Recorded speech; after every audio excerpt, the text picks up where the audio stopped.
অবৈধ সম্পদের তথ্য প্রকাশ্যে আসার পর সমালোচনার ঝড় বইছে পুলিশের সাবেক মহাপরিদর্শক বেনজির আহমেদ ও তাঁর পরিবারের সদস্যদের ঘিরে। এরই মাঝে খোঁজ মিলল তার আরও একটি অবৈধ সম্পদের।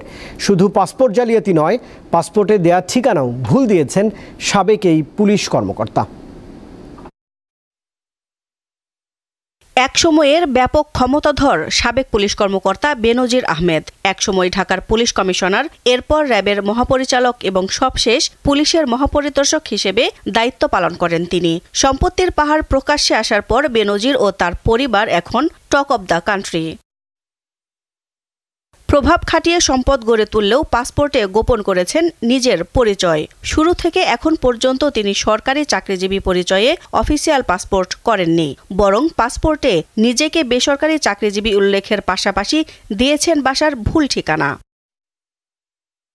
বেনজির পাসপোর্টে বাসার ঠিকানা দিয়েছেন ৪০৭ আফতাবউদ্দিন সড়ক, ভাটারা খিলক্ষেত। কিন্তু সরেজমিনে দেখা গেল খিলক্ষেতে নয়, তার বাসা বসুন্ধরা আবাসিক এলাকায়।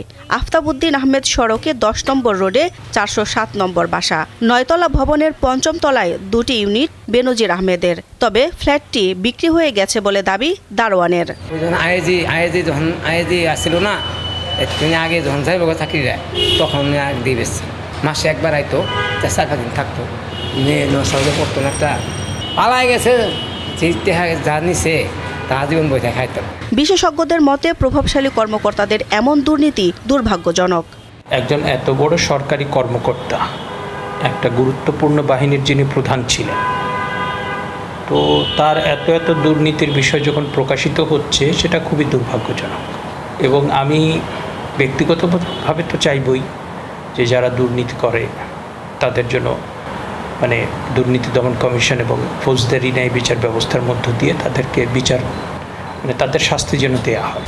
বেনজির আহমেদ কিভাবে নিজের পরিচয় গোপন করে পাসপোর্ট করলেন এ বিষয়ে জানতে চাইলে আগারগাঁও পাসপোর্ট অধিদপ্তর জানিয়েছে বিষয়টি নিয়ে তারা কাজ করছেন। দিলশাদানি, দীপ্ত সংবাদ, ঢাকা।